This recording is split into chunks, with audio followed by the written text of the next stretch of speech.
బెత్లెహేములో మీకు సందడి కనబడిందా? పశువుల పాకలో మీకు సందడి కనబడిందా?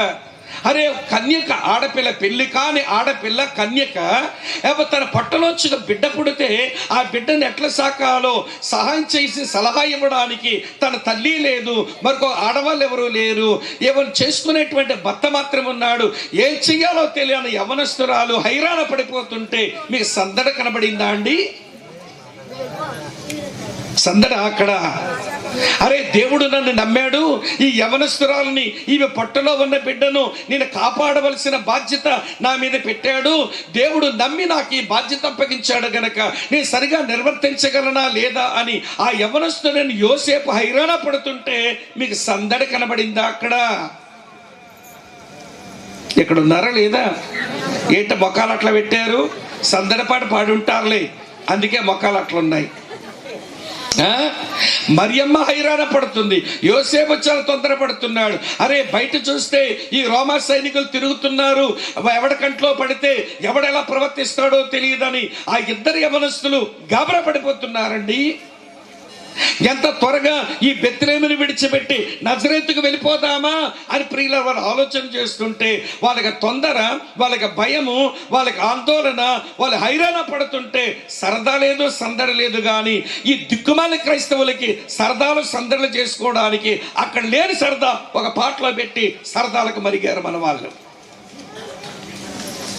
అక్కడ లేని సరదా మీరు పెట్టుకున్నారంతే, పెట్టుకొని సరదాలు చేసుకుంటున్నామంతే. నా పాయింట్ ఏంటో తెలుసా? మీరు సరదాలు చేసుకున్నారో సంబరాలు చేసుకున్నారో అది ఇప్పుడు నా పాయింట్ కాదు. కానీ ఈ ఐక్య క్రిస్మస్ ఆరాధనకు వచ్చిన నీవు క్రీస్తుని గూర్చి నీ కలిగిన అవగాహన ఏంటి? అమ్మా వింటున్నారా లేదా? ఆ అవగాహన కొరకు దేవుడు ఏమి ఆధారం ఇస్తే ఈ అవగాహనలోనికి వచ్చాము? నేను ఇలాగ అనుకుంటున్నాను, క్రిస్మస్లో మనం కలిగి ఉండవలసిన అనుభవం ఏంటో తెలుసా? నేను ఆ క్రిస్మస్ బాలుని గురించిన అవగాహన నేను పొంది అవగాహన మరొకరికి నేను అందిస్తే నేను క్రిస్మస్ చేసుకున్నట్టే. అమ్మా వింటున్నారా? తూర్పు దేశ విజ్ఞానులు ఆ చుక్కను బట్టి అవగాహన పొంది వారు పొందిన అవగాహన హేరోదు ప్యాలెస్కి వెళ్ళి అందించారు.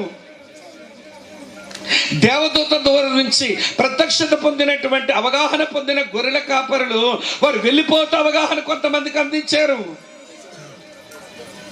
నిజమైన క్రిస్మస్ లో వినండి ప్రియులారా, హ్యాపీ క్రిస్మస్, మెర్రీ క్రిస్మస్ అని కేరింతలు కొట్టడం కాదు. వింటున్నారా? ఏమంటే సరదాలు సంబరాలు చేసుకోవడం అంతకంటే కాదు. సరదా సంబరం అది లోకస్తులది, ఆనందము ఆరాధన క్రైస్తవులది. మనదేమో వదిలేసాం, లోకస్తుల దేమో తెచ్చిపెట్టుకున్నాం. అమ్మా వింటున్నారా?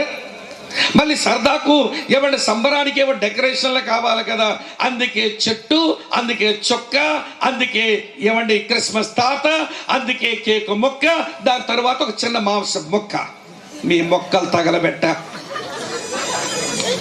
చెట్టు, చొక్క, తాత, కేకు, మొక్క. ఆ తొలి క్రిస్మస్ లో లేవండి ఇవేమి. చెట్టు సంగతి లేదు, ఆ చుక్క సంగతి లేదు. వినండి ప్రియులారా, ఆ చుక్కను పెట్టుకొని డెకరేట్ చేసుకోలేదు వాళ్ళు. చుక్క దారి చూపిస్తే దాని ఆధారంగా చేసుకుని మెస్సియా దగ్గరకు వచ్చారేమో కానీ చుక్క ఇక్కడ ప్రాధాన్యతే కాదు.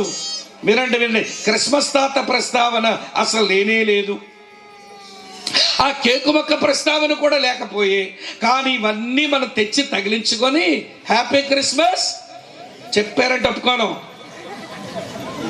హ్యాపీ క్రిస్మస్, మెర్రీ క్రిస్మస్ అట.